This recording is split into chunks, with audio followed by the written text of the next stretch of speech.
Good afternoon, friends. Before we begin our discussion on what are the pros and cons of Uniform Civil Code, merits and demerits, or the myth and reality about Uniform Civil Code, first of all, we need to understand what is Uniform Civil Code. See, Uniform Civil Code refers to a set of common laws applicable to all the citizens uniformly without any discrimination based on caste, class, region, religion, regarding what? Regarding the personal matters like marriage, divorce, adoption, inheritance, and the property rights, etc. So when you talk about Uniform Civil Code, you talk about a set of civil laws dealing with personal matters and applicable to all the citizens uniformly without any discrimination. So you belong to a Hindu community, or you belong to a Muslim community or Christian community. There would be nothing like personal laws. Your rights and obligations in the matters like marriage, divorce, adoption, inheritance, all such rights, duties, obligations will be governed by one set of civil laws.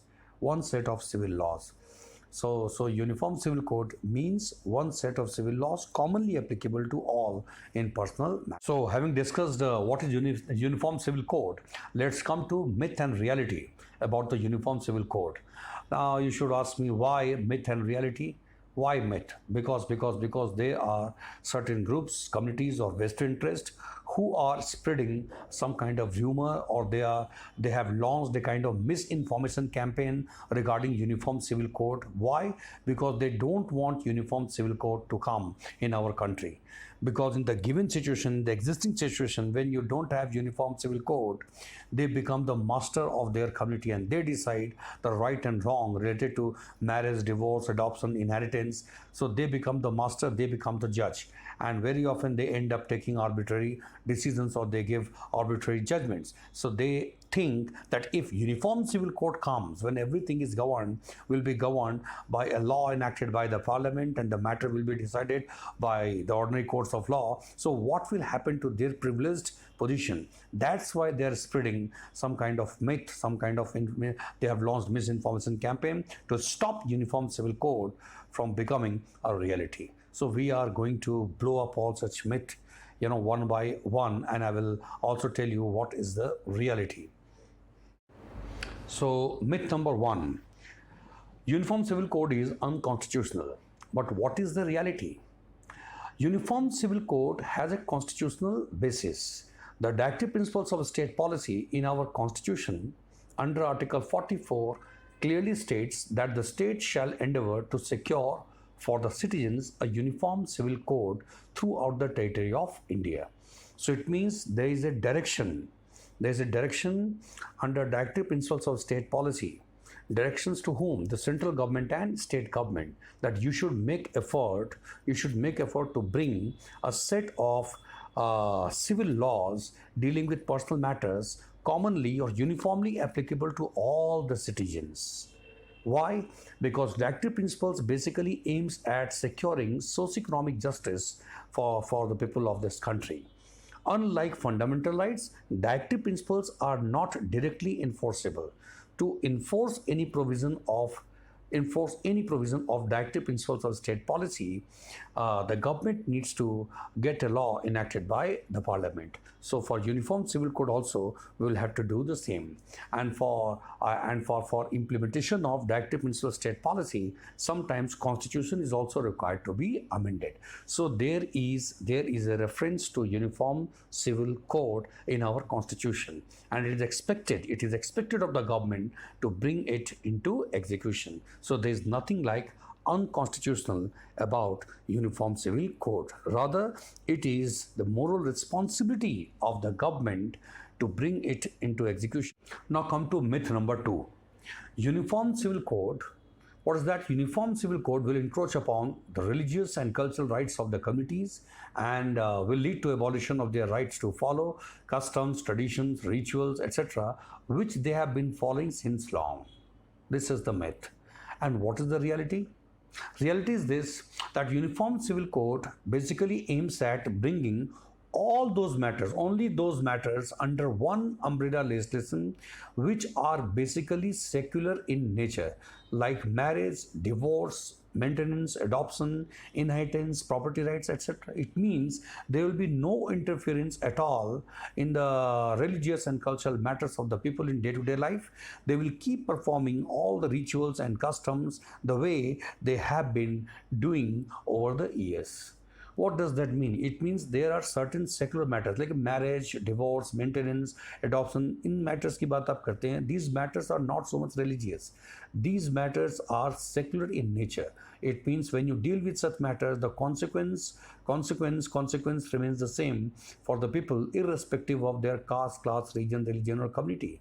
So अगर ये divorce Sunita रानी का होता है या divorce Imrana बेगम का होता है या डिवोर्स डेजी का होता है, किसी भी कम्युनिटी के हों, लेकिन इन सब मैटर्स पे कॉन्सिक्वेंस सबके लिए सेम ही होता है. तो marriage, divorce, maintenance, inheritance, adoption, इन सब पे अलग अलग कानून क्यों होगा? So uniform civil code does not aim at interfering in the day-to-day rituals, custom, tradition of the people. It simply aims at bringing those subject matters, कुछ ऐसे matters हैं, marriage, divorce, maintenance, adoption, ये सब personal laws अलग अलग community के उनसे guide हो रहे हैं. एक्चुअल में इनका संबंध रिलीजन से नहीं है.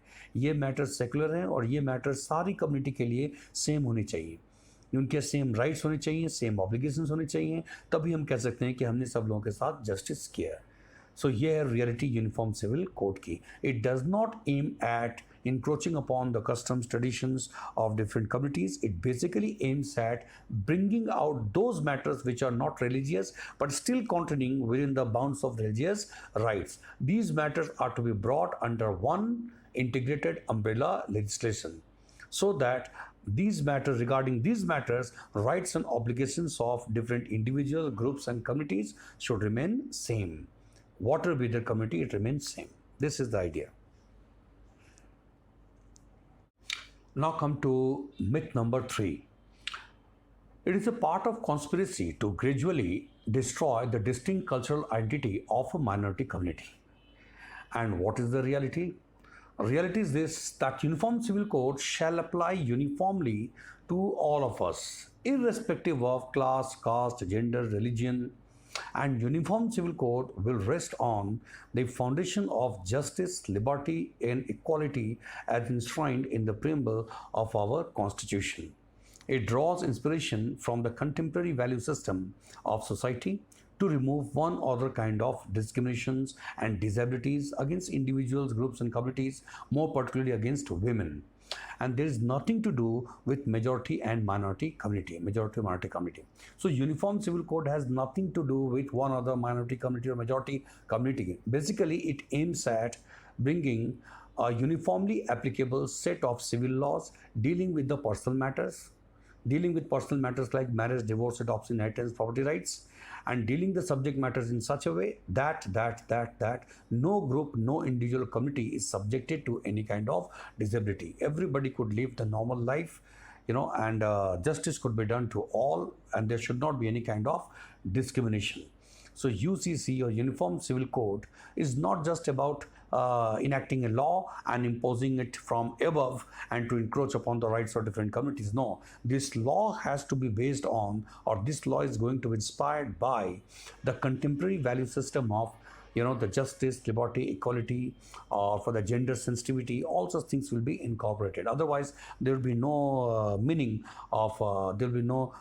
and significance of bringing Uniform Civil Code. So it is not only about bringing everybody under same set of law. It is also about bringing them under a same set of law based on contemporary value system, inspired by the principles of justice, liberty, equality, etc. This is the basic idea. It has nothing to do with majority or minority community. Now come to myth number 4. This is not the appropriate time to bring Uniform Civil Code in our country. And what's the reality? We have kept on looking for appropriate time to bring Uniform Civil Code for more than 70 years. And it will not come on its own. Everybody knows that. Why? Because the matter is politically sensitive. There are some groups and communities who are looking upon this matter, a Uniform Civil Code, not from the prism of the imperatives of bringing justice or liberty or equality for the people, the groups and communities, for women more particularly. They are looking at this matter from the point of view of politics. They are more concerned. They are more concerned about that, about their vote bank. That if they support the cause of uniform civil code, then they might end up inviting the wrath of the community which is not in support of uniform civil code. It is well known. So that's why in an appropriate time that we are talking about, that appropriate time will never come. Political parties will keep responding to the matter the way they have kept on responding. It is very much difficult for them to go for that kind of risk. So therefore, the initiative has to be taken. It should be taken by the government. Something good will certainly come out. If India has to be a genuinely democratic country and India has to be a new India, then we cannot afford to continue with obsolete personal laws which are replete with provisions which cause discrimination, more particularly discrimination or harshness against women. So we need to move ahead. One India, one law. One India, one uniform civil code. So myth number 5, that uniform civil code is just a political gimmick, and actually there is no need for it, and it is inspired by narrow political interest. So what is the reality? Reality is that uniform civil code is inspired by the principle of equality, which call for one country, one people and one law. So it basically aims at doing away with discrimination. So you come from Christian community or Muslim community or Hindu community, for all of them, there will be same set of rights and obligations. Getting a point? Same set of rights and obligations in the personal matters like marriage, divorce, adoption, inheritance. So what does that mean? It means that they will get equal treatment from the law. Equal treatment from the law on those matters which are equally applicable to them. And the first thing that we discuss here, the UCC will bring into enforcement same set of rights and obligations for all, which will promote and strengthen the process of inter-community social cohesiveness, and by consequence unity and integrity of the country. What does that mean? It means if all of us, people from different communities, if they're governed by same set of rules and regulations regarding the personal matters, so their standard of living, their social outlook, getting a point, their perception of life in many things will become same. So when they are getting a fair treatment, reasonable treatment on all these matters under the same law, so that will develop a sense of belongingness to a common system. They would genuinely feel that they belong to one country or one society. So that will strengthen inter-community social cohesiveness. So you have members from Hindu community or Muslim community, if you have Imrana Begum or for the Sunita Rani and others, so if they are subjected to same kind of treatment under Uniform Civil Code, that they will develop a feeling that they belong to one Indian society, one Indian community. And that will actually strengthen the unity and integrity of the country. Getting a point? The second thing is point B, that is one integrated law for all will make administration of justice in personal matters like marriage, divorce, maintenance, adoption, inheritance easier and efficient. Yes, this is right, because if you have same uniform civil code, uniformly applicable civil code on all these matters, administration of justice will become easier. So in the court, the judges will not have to refer to different law, Muslim law, Hindu law, or other laws to deal with, one other cases. When husband comes from the Hindu community and the women, the wife comes from the Muslim community, there can be a number of technicalities. Generally, the courts come across. So therefore, if you have uniform civil code, so administration of justice will become easier, whichever community you come from. So under whatever law you have got your marriage registered, things are guided by same set of law, rules and regulations. And the third is, it is inspired by democratic values like justice, equality and concern for liberty. What does that mean?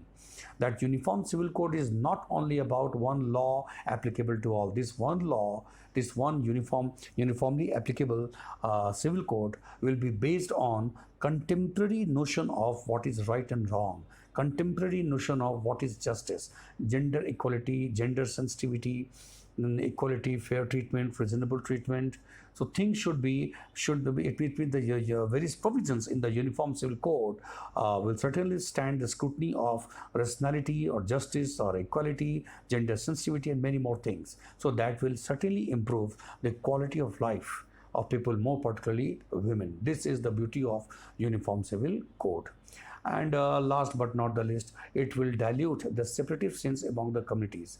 This is similar to the point that I discussed earlier, that separative sense, what separates us, the way I belong to Hindu community, you belong to Muslim community. To some extent, this disintegrative thinking or feeling or sense of separation from each other, so or one another, that sense of separation will be diluted when we leave, certain important aspects of our life under one umbrella legislation. We are governed by the same provision, same set of rights and obligations. So these are the merits, and these are, you can say, the realities of Uniform Civil Code. So what is being spread that Uniform Civil Code will lead to encroachment on your customs and tradition, you won't be able to live like that, ये सारी बातें बिल्कुल गलत है.